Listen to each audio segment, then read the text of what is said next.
सत्यनारायण भगवान की कथा प्रारंभ होने से पहले आपको सत्यनारायण की कथा के बारे में थोड़ा सा जानकारी दे दूं। सत्यनारायण की कथा क्या है, सत्यनारायण की कथा क्यों की जाती है, सत्यनारायण की कथा का असल में मतलब क्या है। तो जो सत्यनारायण का शब्द है वो दो चीजों से मिला हुआ है, एक सत्य और दूसरा नारायण। ठीक है, तो ये व्रत किस चीज का है? सत्य और नारायण भगवान का। तो नारायण भगवान के लिए ही हम केले के पत्ते लगाते हैं, पूजा करते हैं, केला चढ़ाते हैं। और सत्यनारायण के व्रत में कोई ये जरूरी नहीं होता कि इंसान ने भूखे पेट ही रहना है, ये समझने वाली बात है। व्रत का मतलब होता है किसी चीज को धारण करना। क्या होता है जी? धारण करना। किसी चीज को धारण करना अपने जीवन में, उस चीज का नाम है व्रत। और ये व्रत किस चीज का है? सत्य का। तो कहते हैं जो व्यक्ति सत्य को धारण करके नारायण की पूजा करता है, नारायण भगवान की आराधना करता है, उसकी मनोकामना पूरी होती है। और असल में यही मायने सत्यनारायण भगवान के व्रत के माने जाते हैं। अब मान के चलिए किसी व्यक्ति की क्षमता है, वो भूखा नहीं रह सकता है, वो एक व्रत धारण करे कि आज मैं सारे दिन में सच बोलूंगा, झूठ नहीं बोलूंगा। व्रत हो गया जी उसके लिए। तो इस प्रकार सत्य को धारण करना और नारायण भगवान की पूजा करना सत्यनारायण भगवान का व्रत कहलाता है। बोलिए श्री सत्यनारायण भगवान की जय। तो श्री सूत जी से प्रश्न किया। हर कथा में सौनक आदि और सूत जी का नाम आता है, 88,000 ऋषियों का नाम आता है। वो इसलिए आता है कि कहते हैं इन ऋषियों ने 1000 वर्षों में समाप्त होने वाले एक यज्ञ का अनुष्ठान किया। और वो यज्ञ किस लिए था? कि सदैव वो स्वर्ग को जा सके।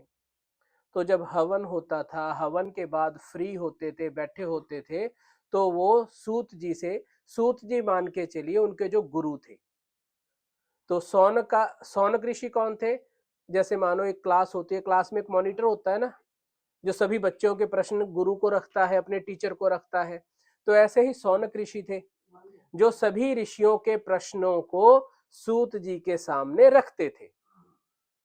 अब सूत जी से सौनक ऋषि जो थे, कभी किसी कथा के बारे में पूछते थे, कभी किसी कथा के बारे में पूछते थे।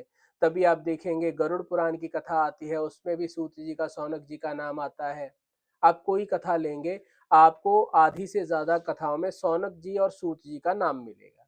उसका कारण ही यही है। तो महामुनि व्यास जी ने कहा कि बहुत समय पहले नैमिषारण्य तीर्थ में सौनक आदि 88,000 ऋषियों ने प्राणपिता श्री सूत जी से इस कलयुग में, कहते हैं उन्होंने सूत जी से प्रश्न किया कि प्रभु इस कलयुग में वेद विद्या रहित जो मनुष्य है, जो मूढ़ है, उनको प्रभु की भक्ति किस प्रकार मिलेगी, उनका उद्धार कैसे होगा? क्योंकि ये कलयुग जो आएगा, क्योंकि जब ये कथा हुई थी तब तो कलयुग नहीं था। तो क्या जब कलयुग आएगा तो कलयुग में लोगों की बुद्धि जो है वो दुर्बुद्धि में बदल जाएगी, लोगों के सोचने समझने की क्षमता कम हो जाएगी, लोगों के नियम पालने की भी क्षमता कम हो जाएगी। जिस प्रकार पहले कई चीजों में कई समय लगते थे, जैसे विवाह कार्य को ही आप ले लीजिए, विवाह का कार्य 5-5, 7-7 दिन में पूरा होता था, हर एक कर्म को एक एक दिन के हिसाब से करते थे। अब जब विवाह पर बैठते हैं तो 1 घंटे में कह देते पंडित जी जल्दी हो गई, देर हो रही है, हमें जल्दी फ्री कर दो। अब 1 घंटे में शादियां होने लग गई हैं। तो ऋषियों ने पूछा कि ऐसे समय में जब व्यक्ति नियम नहीं पाल पाएगा तो कौन सा वो उपाय है, कौन सा वो व्रत है जिसको बहुत कम, यानी कह दो कि आप थोड़ा सा प्रयास करें और पुण्य मिले बहुत ज्यादा। तो इस प्रश्न के ऊपर जो सूत जी थे वो बोले कि हे ऋषियों, हे वैष्णवों में पूज्य, आपने सभी प्राणियों के हित की बात पूछी है। अब मैं आप लोगों को उस व्रत के बारे में कहूंगा जिस व्रत को नारद जी ने लक्ष्मी नारायण से पूछा था और लक्ष्मीपति ने नारद जी को बताया था। कहते हैं, मुनिनाथ सुनो यह सत्य कथा, सब काल ही होए महा सुखदाई। भव ताप हरे और मनोरथ पूर्ण करे, सुख संपत्ति की अधिकाई। अति संकट में दुख दूर करे, सब ठौर कुठौर में होत सहाई। भगवान महात्म है इसमें, अपना कल में फल और जनाई। एक ऐसी कथा, एक ऐसा व्रत जो कलयुग में चाहे आप कहीं पर भी रहो, किसी भी हाल में रहो, ये आपका भला करेगी, ये आपका उद्धार करेगी। तो क्या होता है, नारद जी जो थे, अब नारद जी को भी श्राप मिला हुआ है। उस श्राप के बारे में इस चीज को बात नहीं करेंगे, क्योंकि नारद जी को एक श्राप ये मिला हुआ है कि भाई तो 2.5 घड़ी से ज्यादा कहीं ठहर नहीं पाएगा। नारद जी के श्राप के बारे में शायद हो सकता है आप लोग जानते भी होंगे कि उनको श्राप मिला हुआ है तो बहुत ज्यादा एक जगह नहीं रुक पाएगा। तो नारद जी जो है एक लोक से दूसरे लोक, एक स्थान से दूसरे स्थान विचरण करते रहते हैं। तो एक समय नारद जी जब मृत्यु लोक में आए, इस धरा पर आए, इस पृथ्वी पर आए, तो उन्होंने देखा कि बहुत सारे लोग अपने अपने कर्मों के द्वारा अनेक प्रकार के कर्मों से और लक्षणों से दुख को प्राप्त हो रहे हैं, उनको कष्ट प्राप्त हो रहा है। तो कहते हैं जो सज्जन पुरुष होते हैं ना, जो ऋषि पुरुष होते हैं, उनके मन में दुखी व्यक्ति को देखकर, चाहे वो दुखी व्यक्ति गलत ही क्यों ना हो, दुखी व्यक्ति को देखकर उनके मन में उनके उद्धार की कामना आ जाती है। जिस प्रकार एक साधु थे, उन्होंने क्या देखा, पानी में बिच्छू जा रहा है, सबने कथा सुनी होगी, और उस बिच्छू को बचाने के लिए वो बार बार हाथ डालते, वो बार बार डंक मारता, वो बार बार हाथ डालते, वो बार बार डंक मारता, लेकिन अंततः वो उनको बचा लेते हैं। तो उनका शिष्य कहता है कि महाराज जी आपको बार बार डंक मार रहा था, आपने छोड़ क्यों नहीं दिया, मर जाने क्यों नहीं दिया। तो साधु कहते हैं कि शिष्य, जब ये अपना स्वभाव नहीं छोड़ रहा, तब मैं अपना स्वभाव कैसे छोड़ दूं। इसका स्वभाव है काटना और मेरा स्वभाव है बचाना। तो कहते हैं जहाँ सज्जन पुरुष होते हैं, ऋषि महात्मा होते हैं, वो किसी को भी दुखी देख लेंगे, चाहे वो कैसी भी प्रवृत्ति का क्यों ना हो, उनके उद्धार के लिए उनके मन में आएगा ही आएगा। तो ऐसा मन में विचार करके जो नारद जी थे वो चले गए विष्णु लोक। अब जब वो विष्णु लोक पहुंचते हैं तो वहां जाकर विष्णु भगवान को देखकर कहते हैं कि जिनके हाथों में चक्र, शंख, गदा और पद्म थे, वनमाला पहने हुए थे, उनको देखकर स्तुति करते हैं, हाथ जोड़कर उनकी प्रार्थना करते हैं। तो जब आप किसी से कहते हैं ना, हमारे ही बच्चे क्यों ना हो, जब हमारा बच्चा रूटीन से ज्यादा कुछ मक्खन मलाई लगाए तो माँ बाप को पता चल जाता है अब इसको कुछ चाहिए। तो जब वैसे तो कहते हैं भगवान कण कण में बसे हुए हैं, मन की बात जानते हैं, लेकिन वो सुनना चाहते हैं, वो मुख से सुनना चाहते हैं। तो यहाँ से क्या चीज पता चलता है कि आप यदि कुछ चाहते हो जीवन में तो बोलना सीखो, भगवान से मांगना सीखो। कई लोग कह देते हैं जी उसको तो सब पता है। पता तो माता को भी होता है बच्चे को भूख लगी है, पर जब तक बच्चा रोता नहीं माँ भी दूध नहीं पिलाती। तो जब तक भगवान से मांगिएगा नहीं तो भगवान देगा कहाँ से। तो ऐसे ही भगवान विष्णु ने कहा कि भाई नारद तू आया है, इतनी मेरी स्तुति कर रहा है, तो बता तो सही तेरा किस कारण यहाँ आना हुआ, मैं ऐसा क्या करूं जो तू खुश हो जाए। तो नारद बोलते हैं कि हे प्रभु, मैं मृत्यु लोक में गया था, मैं पृथ्वी पर गया था, मैंने देखा कि वहां पर लोग जो है अलग अलग योनियों में पैदा हुए हैं और अपने कर्मों के द्वारा जो है वो दुखी हो रहे हैं। तो कृपा करके नाथ, यदि आप ये समझते हो कि मैं आपका भक्त हूं, यदि आप मुझ पर दया रखते हो, मुझ पर प्यार रखते हो, तो उनके उद्धार का साधन बताएं। वो कौन सा ऐसा साधन करें जिससे कम समय में, थोड़े समय में पुण्य की प्राप्ति हो और उनके जो कष्ट है वो दूर हो जाए। तो विष्णु भगवान कहते हैं कि हे गरुड़, हे नारद, तूने मनुष्यों की भलाई के लिए बहुत अच्छा प्रश्न किया। अब मैं उस एक व्रत को तुझसे बताऊंगा जिस व्रत के करने से मनुष्य सब दुखों से, सब कष्टों से मुक्त होकर मुक्ति को प्राप्त होता है और मनवांछित फल को प्राप्त करता है। तो नारद जी बोले कि बताइए भगवान, वो कौन सा व्रत है? तो विष्णु भगवान कहते हैं कि हे नारद, सत्यनारायण भगवान का व्रत जिसको करने से, पुण्य दान करने से, यानी सत्यनारायण भगवान का व्रत करके पुण्य दान करने से स्वर्ग की प्राप्ति होती है। और यह जो व्रत है यह न केवल मनुष्यों के लिए अपितु देवताओं के लिए भी मुक्ति का साधन है। यदि किसी देवता को भी कोई कष्ट होता है तो वो सत्यनारायण का यदि व्रत करेगा तो उसकी भी मुक्ति हो जाएगी। नारद जी कहते हैं, हे प्रभु, क्या विधान है, किस दिन यह व्रत करना चाहिए, किसने इस व्रत को किया, मैं सब जानना चाहता हूं। तो भगवान कहते हैं कि हे नारद, दुख शोक आदि को दूर करने वाला एवं सभी प्रकार की व्याधियों को दूर करने वाला यह व्रत सब स्थानों पर विजय देने वाला, श्रद्धा और भक्ति के साथ किसी भी दिन मनुष्य संध्या के समय भगवान श्री सत्यनारायण की भक्ति के साथ कहते हैं पूजा करें बंधु बांधवों के साथ मिलकर, और पके केले की फली, नैवेद्य, घी, शहद, शक्कर अथवा गुड़, दूध और गेहूं का आटा, यदि गेहूं का आटा ना हो तो चावल का आटा ले लें, जिसे साठी बोलते हैं, उसकी पंजीरी बना लें।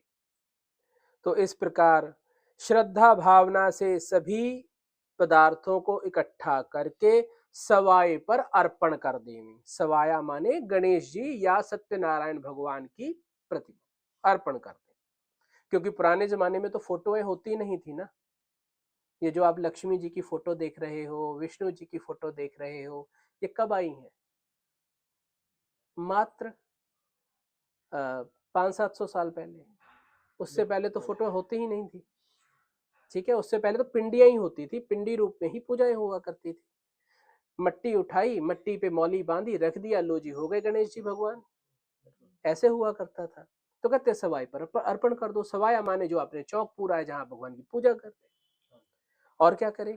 ब्राह्मण को दक्षिणा दे, ब्राह्मण को भोजन करावे, और ब्राह्मण को भोजन कराने के बाद में तत्पश्चात स्वयं भोजन करे, और रात्रि में नृत्य गीत आदि का आचरण करके, जिसे कह देते हैं ना जागरण टाइप, तो घंटे 2 घंटे संध्या के समय भगवान का गुणगान करे, समस्त समय को व्यतीत करे। ऐसा करने पर मनुष्य की सभी मनोकामनाएं पूरी होती हैं। विशेषकर कलयुग में मृत्यु लोक पर यही मोक्ष का सरल उपाय है, जिससे कम समय में कम पैसे खर्च करके महापुण्य की प्राप्ति होती है। बोलिए श्री सत्यनारायण भगवान की। तो सूत जी ने कहा कि हे ऋषियों, प्राचीन काल में जिसने पहले इस व्रत को किया अब उसके बारे में बताता हूँ। तो कहते हैं ना, काशी में एक अति निर्धन ब्राह्मण रहता था, सतानंद नाम था उसका। और जो वो ब्राह्मण था वो भिक्षा के लिए घूमता था। तो कहते हैं भगवान ने जब कुछ करना धरना होता है तो भगवान अपनी माया अपने आप बनाते हैं। तो भगवान ने क्या करा, एक बूढ़े ब्राह्मण का रूप बनाया, और जब वो जा रहा था ब्राह्मण भिक्षा के लिए तो रास्ते में रोक लिया कि हे वृद्ध ब्राह्मण, तू कहाँ जा रहा है? ये तूने क्या हाल बना रखा है? फटे पुराने कपड़े, पैरों में चप्पल नहीं है, शरीर को शरीर हो गया है। तो वो जो वृद्ध ब्राह्मण था, बूढ़ा, उसने पूछा कि भाई आप क्यों पूछ रहे हो? यदि तो आप इसका कोई हल बता सकते हो तब तो मैं बताऊं। कहता नहीं, मैं तुझे हल बताऊंगा, तू बता तो सही, तू ऐसे कहाँ, मतलब भिक्षा, क्या ऐसे कारण है तू कर रहा है? तो वो बोलता है कि मैं अति निर्धन ब्राह्मण हूँ, भिक्षा के लिए पृथ्वी पर घूमता हूँ और भिक्षा से ही मेरे परिवार का गुजारा चलता है। कभी भिक्षा मिल जाती है, जब भिक्षा नहीं मिलती तो पानी पीकर सो जाते हैं, यानी इतने मेरे घर के हालात बुरे हैं।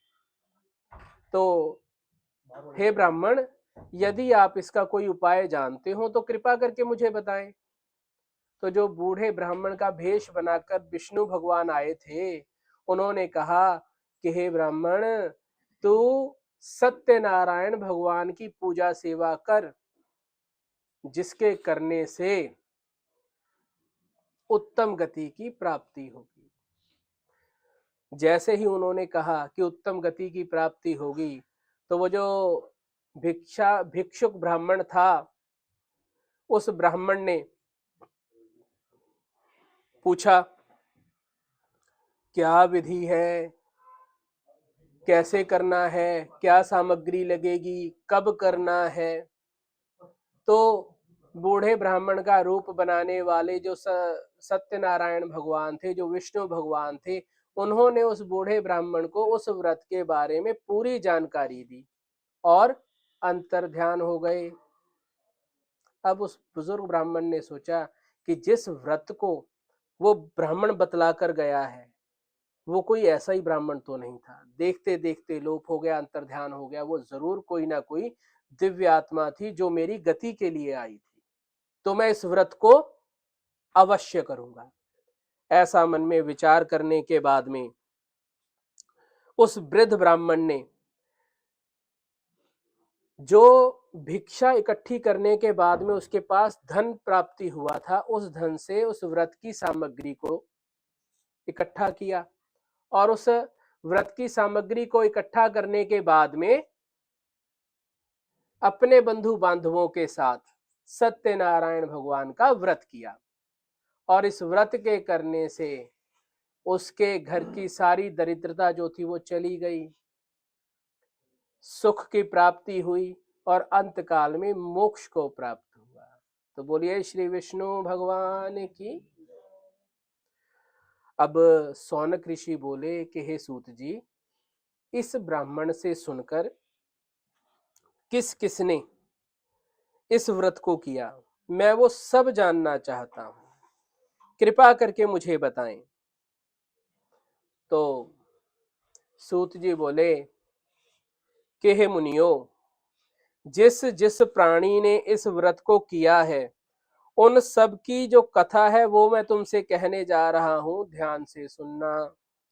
एक समय वो शतानंद ब्राह्मण जो था, वो ब्राह्मण अपने घर में व्रत करने को तैयार हुआ। तो जब वो व्रत कर रहा था, तो एक ना भूख प्यास से बेचैन एक लक्कड़हारा, भूख प्यास से बेचैन एक लक्कड़हारा पानी और भोजन की तलाश में उस ब्राह्मण के दरवाजे पर पहुंच गया।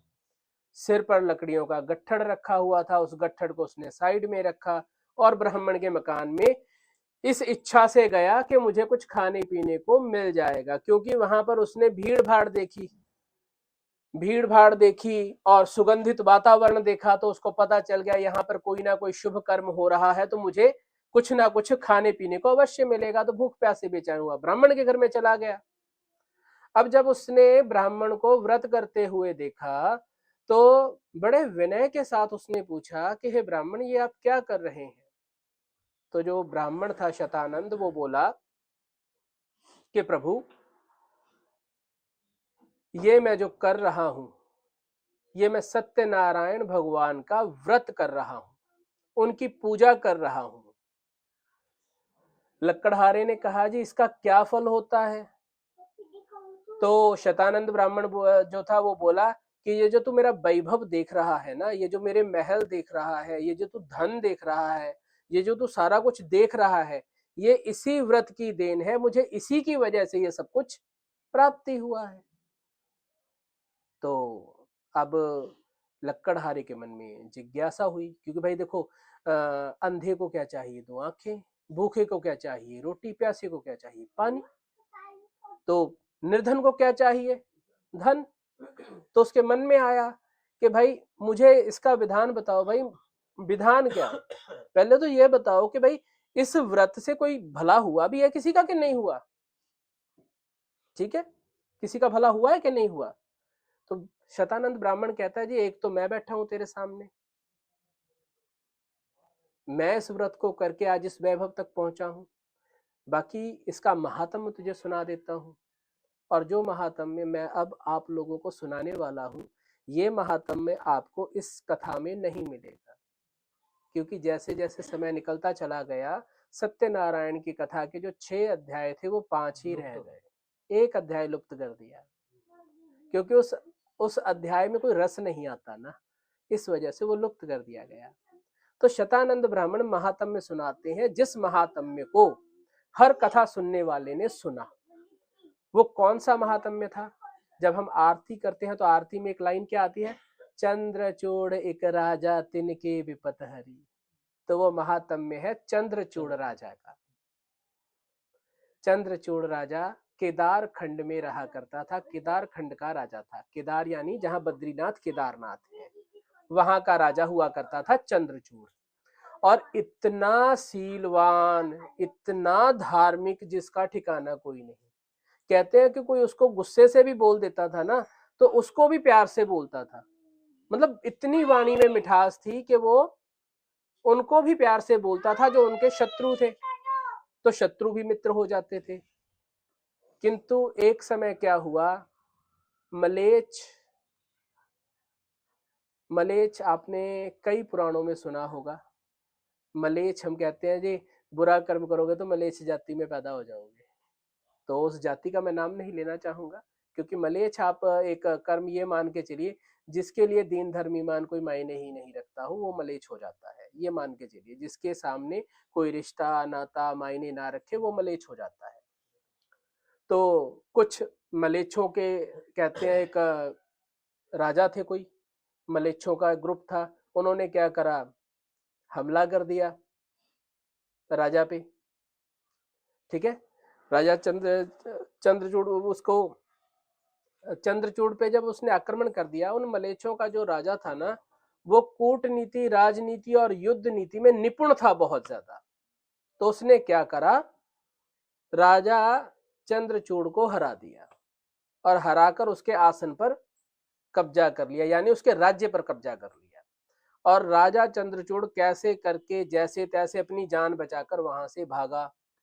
और वहां से भागने के बाद कहां पहुंचा वो?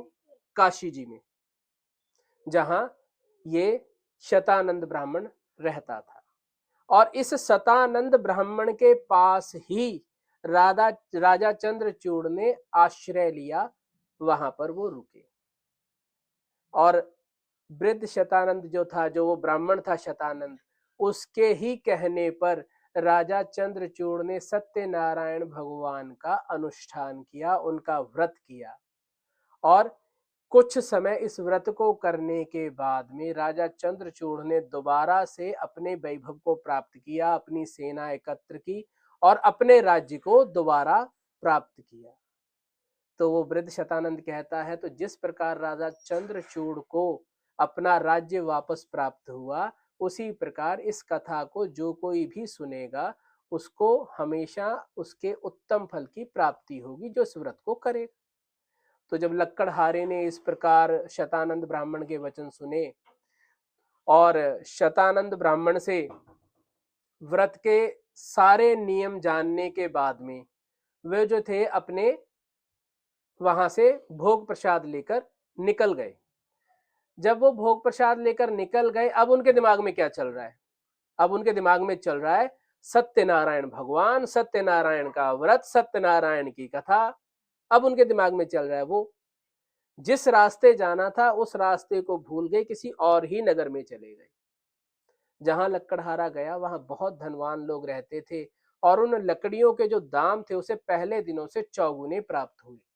दाम ले अति प्रसन्न हो वो लक्कड़हारा अपने घर को गया और अपने घर जाने के बाद में उसने अपने भाई बंधुओं को बुलाकर सत्यनारायण भगवान का व्रत किया और इस व्रत के प्रभाव से वह लक्कड़हारा सब प्रकार की विपदाओं से मुक्त होकर धनवान हुआ, समृद्ध हुआ और इस लोक में सुख भोग कर अंत में मोक्ष को प्राप्त हुआ।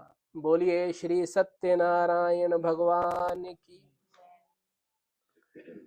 तो सूत जी कहते हैं, हे श्रेष्ठ मुनियों, मैं आगे की कथा कहता हूं। तो एक समय उल्कामुख नाम का एक राजा था, सत्यवक्ता, जितेंद्रिय, प्रतिदिन देव स्थानों पर जाता, अच्छे अच्छे कार्य किया करता था। एक समय भद्रशिला नदी के किनारे पर अपनी पत्नी के साथ उसने सत्यनारायण भगवान का व्रत किया। राजा उल्कामुख के कोई संतान नहीं थी, संतान की प्राप्ति के लिए वो व्रत को कर रहा था। जिस समय वह उस व्रत को कर रहा था उस समय एक साधु वैश्य यानी एक बनिया था साधु नाम का, वो व्यापार के लिए आया और नाव को किनारे पर ठहराकर उसने देखा कि वहां पर कुछ भीड़ लगी हुई है, कुछ तो हो रहा है। तो मन में जिज्ञासा होती है। हम भी कभी कभी कहीं जाते हैं तो कहीं हम देखते हैं ना कि रूटीन से अलग ही कोई हो रही है, भीड़ भाड़ लग रही है, तो हमें भी जिज्ञासा होती है, हम जाके देखना पसंद करते हैं क्या हो रहा है, रुक जाते हैं। मनुष्य की ये प्रवृत्ति होती है। तो साधु अपनी नाव को खड़ा करके चला गया। अब जब वहां उसने देखा कि राजा किसी पूजा को कर रहा है तो उसके मन में जिज्ञासा बहुत हुई। राजा के पास गया, बैठा और राजा को नमस्कार करके कहने लगा कि हे राजन, ये आप क्या कर रहे हैं और इसके करने से क्या फल प्राप्त होता है। तो राजा जो है, राजा कहता है कि हे साधु, मेरे कोई संतान नहीं है और ये जो सत्यनारायण भगवान का व्रत है ये किसी ब्राह्मण ने मुझे बताया है। और ये कौन ब्राह्मण थे? वही सतानंद ब्राह्मण। तो ज्यादातर कथाएं जिसने सुनी है वो सतानंद ब्राह्मण के द्वारा ही सुनी है। तो और मुझे विश्वास है कि इस व्रत से मेरे संतान होगी, मेरे वंश की वृद्धि होगी, क्योंकि जिन्होंने मुझे इस व्रत को बताया है उनके द्वारा बताए जाने के बाद जिस जिसने भी इस व्रत को किया उसका उद्धार हुआ है और मेरा भी होगा। तो साधु के मन में आया कि भाई संतान तो मेरे भी नहीं है, जिज्ञासा हो गई। अब कहते हैं ना कि किसी व्यक्ति के पास कोई चीज न हो और आप उससे कह दो कि ये करने से ये मिल जाएगा, तो वो व्यक्ति उस चीज के लिए लालायित हो जाता है, उसको करना चाहता है। तो उसने राजा से सारे व्रत का विधान, पूजा सामग्री सब पूछा और व्यापार से निवृत्त होने के बाद में अपने घर को गया और अपने घर जाकर उसने अपनी पत्नी से कहा कि जब मेरे संतान हो जाएगी तब मैं इस व्रत को करूंगा। ऐसे वचन साधु ने अपनी स्त्री लीलावती से कहे। और कहते हैं ना, संकल्प क्यों जरूरी है किसी भी चीज के लिए? संकल्प इसीलिए जरूरी है, आप कुछ भी कार्य कर लें, ऐसा नहीं है कि उसका आपको फल नहीं मिलता, मिलता है, लेकिन जब आप संकल्प करने के बाद में कोई कार्य करते हो तो उसके फल में कई गुना और ज्यादा बढ़ोतरी हो जाती है। जैसे मेरी माताएं बहनें बैठी हैं, आपको एक चीज बता दूं, कई बार कोई पंडित जी आते हैं, जी आपके बच्चे का ये ग्रह खराब है, आप ये दान कर दो, आपके बच्चे का ये ग्रह खराब है, आप ये दान कर दो, ये कर दो। तो माताएं बहनें क्या करती हैं, वो चीज लेती हैं, जाती हैं मंदिर में दे आती हैं या किसी गरीब को दे आती है, दे आती है पर कहती नहीं है। कॉमन सी चीज है ये, मतलब बहुत साधारण बात है। जब आप अपने पुत्र के लिए या पुत्री के लिए या पति के लिए दान कर रहे हो, कुछ दे रहे हो, तो जब आप देते हो तो आपने ये बोलना है कि यह वस्तु मैं अपने पति के लिए दान कर रही हूं, यानी मैं अपने पति का कोई ग्रह खराब है उसके लिए दान कर रही हूँ, या मेरे पुत्र का कोई ग्रह खराब है उसके लिए दान कर रही हूँ, तब उसका उत्तम फल प्राप्त होता है, तब उसका अधिक फल प्राप्त होता है। हम करते क्या है, ऐसे ही पकड़ा देते हैं, कहते नहीं। तो संकल्प करना सीखिए, संकल्प से सिद्धि प्राप्त होती है, बिना संकल्प के किसी भी कार्य की सिद्धि प्राप्त नहीं होती। तो साधु ने क्या किया, संकल्प कि जब मेरे संतान होगी तब मैं इस व्रत को करूंगा। एक समय अपने पति के साथ आनंदित हो, जब सांसारिक धर्म में उसकी स्त्री प्रवृत्त हुई और भगवान की कृपा से गर्भ को धारण किया, और 10वें महीने में एक सुंदर कन्या का जन्म हुआ। दिन ब दिन वह इस प्रकार बढ़ने लगी जैसे शुक्ल पक्ष का चंद्रमा बढ़ता है, और उस बच्ची का नाम रखा गया, नामकरण करा गया कलावती। तो लीलावती ने मीठे शब्दों में अपने पति से कहा कि हे पतिदेव, आपने संकल्प किया था कि मैं इस व्रत को करूंगा, अब आप करते क्यों नहीं हैं? तो साधु ने क्या कहा, हे प्रिय, मैं इस व्रत को इसके विवाह पर करूंगा। ऐसा कहने के बाद व्यापार को चला गया। समय बीतता चला गया। कुछ समय के बाद जब नगर में साधु ने अपनी पुत्री को सखियों के साथ खेलते हुए देखा, तो आभास हुआ कि पुत्री जवान हो गई है, अब इसका विवाह कर देना चाहिए। ऐसा मन में विचार करके साधु ने दूत को बुलाया और कहा कि पुत्री के लिए कोई सुयोग्य वाणिक्य पुत्र को देख कर लाओ। वाणिक्य माने बनिया। पहले समय में क्या होता था, रिश्ते जो थे वो दूत, ब्राह्मण या नाई पक्के कर देते थे। ठीक है ना, ये पिछले कुछ समय में हुआ है कि जब हम आगे बढ़े हैं, पहले ऐसे रिश्ते हो जाया करते थे। तो दूत जो था साधु की आज्ञा पाकर कंचन नगर पहुंचा। कंचन नगर जो आज के समय में कलकत्ता नाम से जाना जाता है। कंचन नगर पहुंचा और बड़ी खोज देखभाल करके एक सुयोग्य वाणिक्य पुत्र को ले आया, माने एक रिश्ता ले आया। परिवार और बंधु बांधवों की सहमति के साथ साधु ने अपनी पुत्री का विवाह उस लड़के के साथ कर दिया, लेकिन विवाह के समय भी उस व्रत को करना भूल गया, जिससे सत्यदेव जो थे वो रुष्ट हो गए। एक चीज हमेशा याद रखिए, भगवान कभी किसी से नाराज नहीं होते। ठीक है जी, खुश हो सकते हैं किसी पे, नाराज नहीं होते। उनका बस ये मानिए, जिस पर भगवान नाराज हो गए वो एक शिक्षा देना चाहते हैं, वो कुछ समाज को समझाना चाहते हैं, वो कुछ ऐसा करना चाहते हैं जिससे संसारिक लोगों का भला हो, वो एक नाराजगी होती है।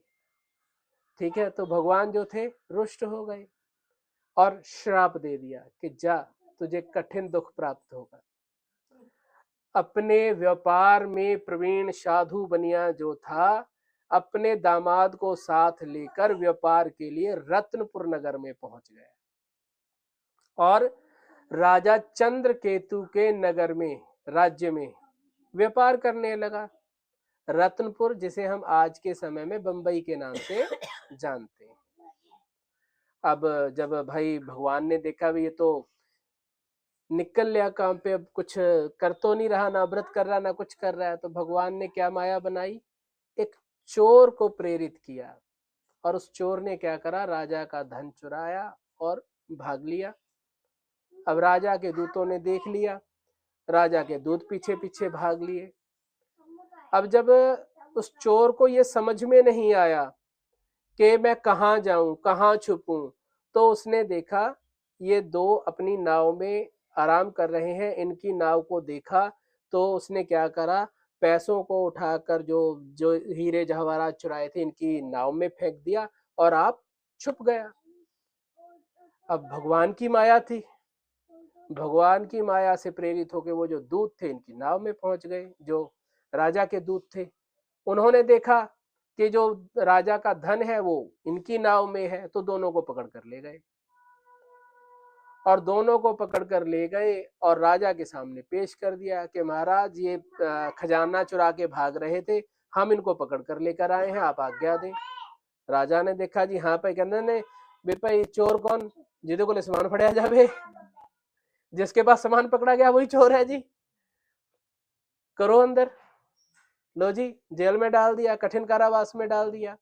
अब उसी श्राप के कारण घर पे जो पत्नी थी और जो उसकी पुत्री थी साधु की, वो दुखी हो रही हैं, और हालात ऐसे हो गए कि खाने पीने के लिए भी मांगने की नौबत आ गई, लोगों के घर जाके मांगना जो है वो शुरू हो गया, कभी किसी के घर कुछ मांग के ले लिया, कभी किसी के घर कुछ मांग के ले लिया।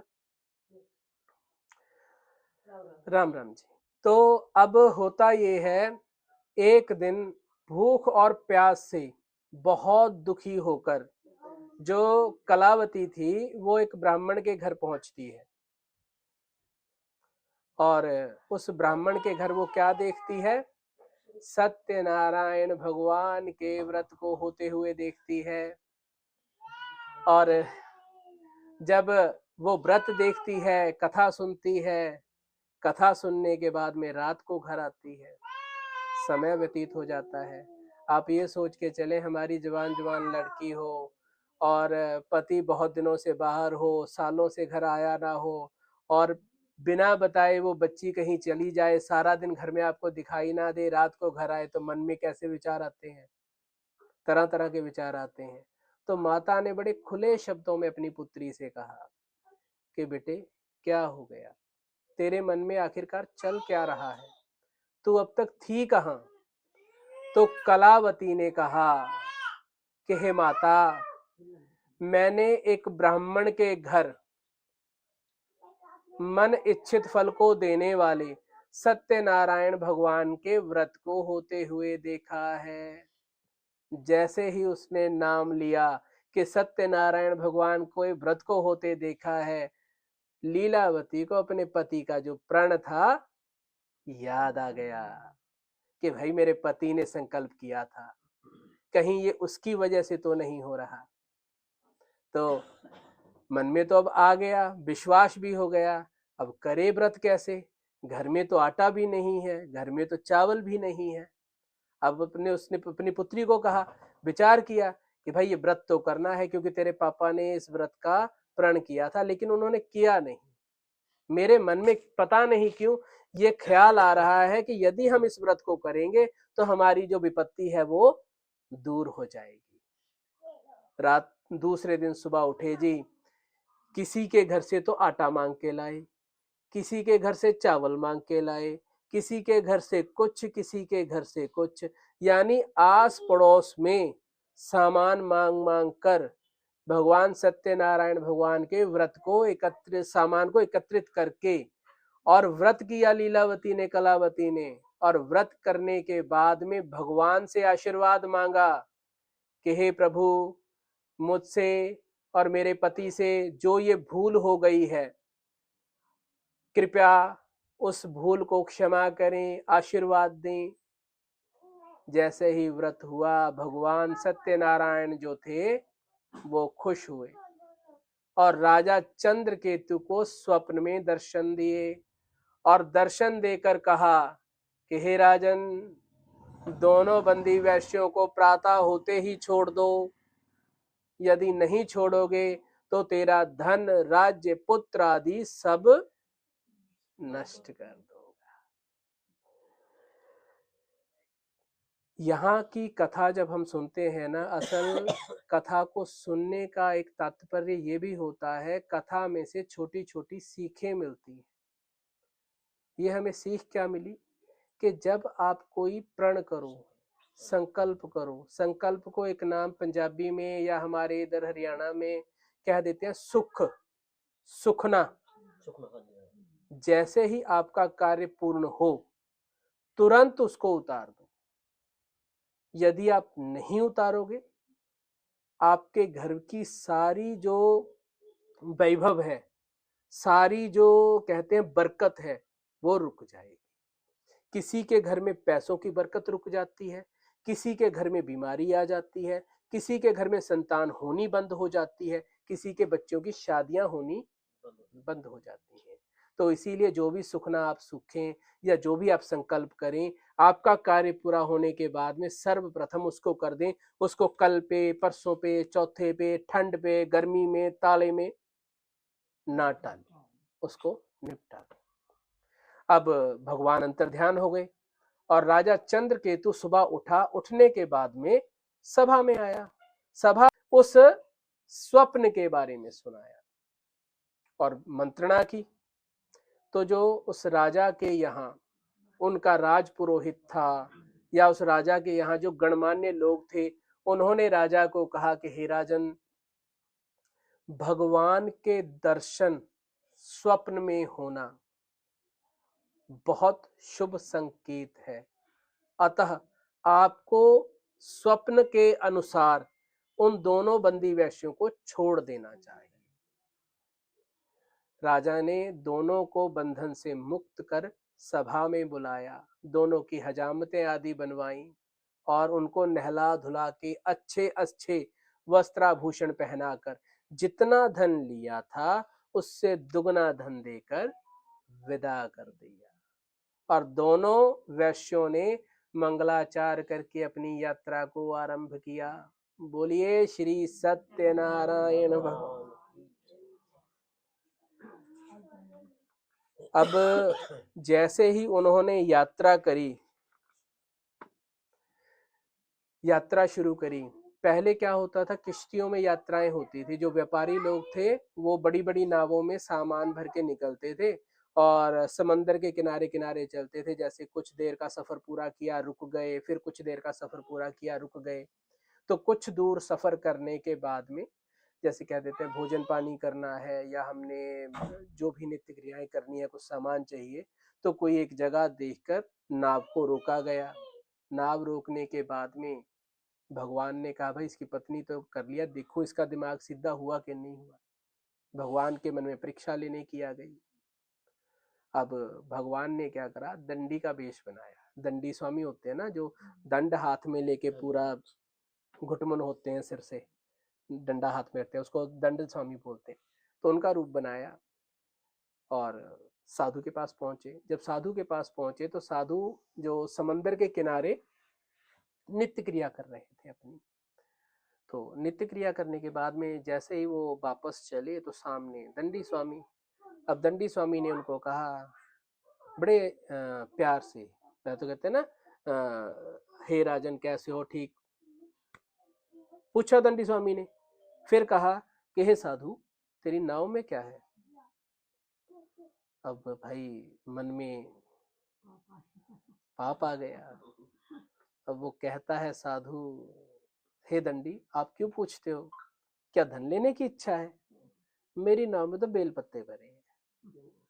भगवान ने सोचा, ले बता, इतना कुछ हो लिया इसके साथ, अभी भी आंखें नहीं खोली। चल कोई बात नहीं। भगवान बोले, जा तेरा वचन सत्य हो। और कुछ दूर जाकर आसन लगाकर बैठ गए। अब जैसे साधु वापस आया, जैसे ही साधु वापस आया तो कहाँ तो देखो जी पैसे भरे हुए, नाव दबी हुई है। कहाँ बेल पत्ते हो गए तो नाव हिलोरे मार रही है पानी में। तो जब लाभ को हिलोरे मारते हुए देखा तो साधु के मन में ना कुछ तो हुआ। जैसे मान के चलिए हमारी जेब में पैसे हो बहुत ज्यादा, हम कहीं किसी दुकान पे खड़े हो कुछ लेने के लिए और पॉकेट में अपने बटुए में हाथ मारे और पैसे गायब पाए, तो जैसा मन में होता है ना, कुछ ऐसा समझ के चलो साधु के मन में हो गया। अब जब उसने चढ़ के देखा तो सारे पैसे, धन, जेवरात जो थे वो पत्तों में परिवर्तित थे, यानी घास फूस में परिवर्तित थे। जैसा ही देखा मूर्छित हो गया, गिर गया। अब जब मूर्छा खुली तो मूर्छा खुलने के बाद में शोक करने लगा। तो उसका दामाद बोला कि पिताजी आप शोक ना करें, ये दंडी जी का जो है श्राप है, अतः हमें उनकी शरण में चलना चाहिए। अपने जामाता के वचन सुनकर जो साधु था दंडी जी के पास पहुंचा, दंडी स्वामी के पास पहुंचा और उनके पैरों में साष्टांग पड़ गया, पैरों को पकड़कर रोने लगा, क्षमा याचना करने लगा। तो दंडी स्वामी ने कहा, रो मत, उठ बैठ और मेरी बात को सुन। तू बार बार मेरी पूजा से विमुख हुआ है, बार बार तुझको मेरी आज्ञा से दुख प्राप्ति हुआ है। तो साधु बोलता है कि हे भगवान, आपकी माया से मोहित हुए ब्रह्मा आदि भी जब आपके स्वरूप को नहीं जानते तो मैं अज्ञानी कैसे जान सकता हूँ। आप प्रसन्न होइए, मैं सामर्थ्य अनुसार आपकी पूजा करूंगा। हे नारायण मेरी रक्षा करो और पहले के समान नौका में धन भर दो। देखो, भगवान साक्षात सामने खड़े हुए हैं और अभी भी मन की तृष्णा कहाँ है? धन में। लेकिन इसकी भी परीक्षा देनी पड़ती है, कर्म कहीं छूटते नहीं है, ये आगे जानेंगे।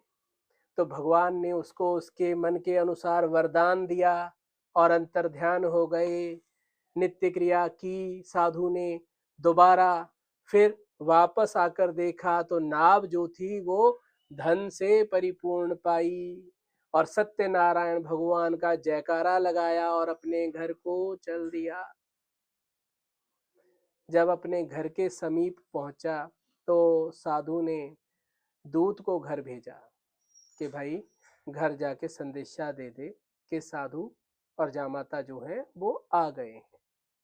उनका संदेशा लेके दूत जब घर पहुंचा तब कलावती और लीलावती जो थीं वो सत्यनारायण भगवान की पूजा कर रही थी। अब जब दूत ने घर आकर समाचार सुनाया कि साधु अपने जामाता सहित नगर के समीप आ गए हैं, लीलावती ने अपनी पुत्री को कहा कि हे पुत्री, मैं अपने पति के दर्शन को जाती हूँ, तो कार्य पूर्ण करके शीघ्र आना।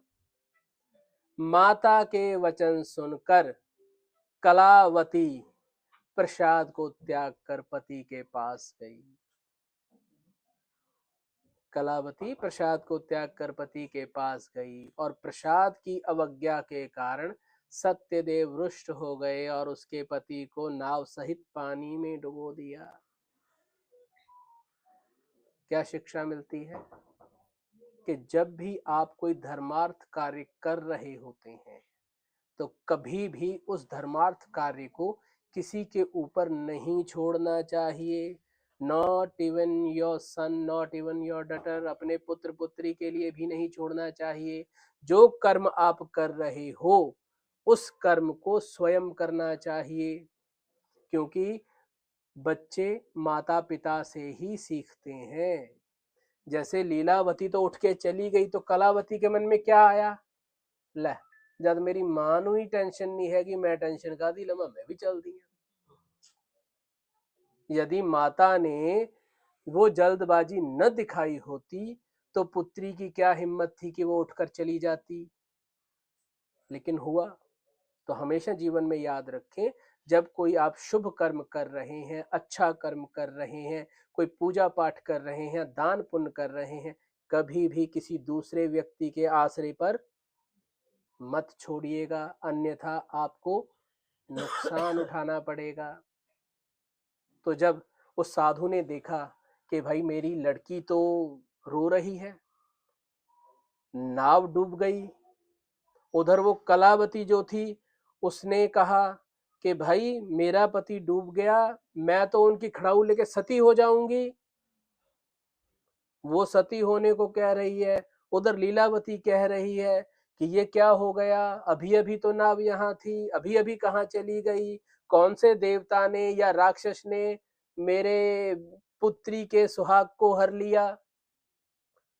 साधु जब ये सब देख रहा है तो मन में बहुत दुखित होता है और हाथ जोड़ के प्रार्थना करता है कि हे सत्यनारायण भगवान, मुझसे या मेरे परिवार से यदि कोई भूल हो गई हो तो क्षमा करो।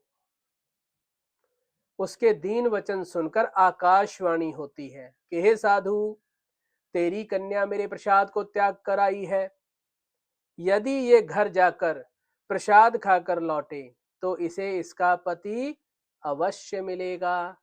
आकाशवाणी का ऐसा वचन सुनकर कलावती घर आती है, भगवान सत्यनारायण की पूजा दोबारा से करती है, प्रसाद को ग्रहण करती है और जाकर पति के दर्शन करती है।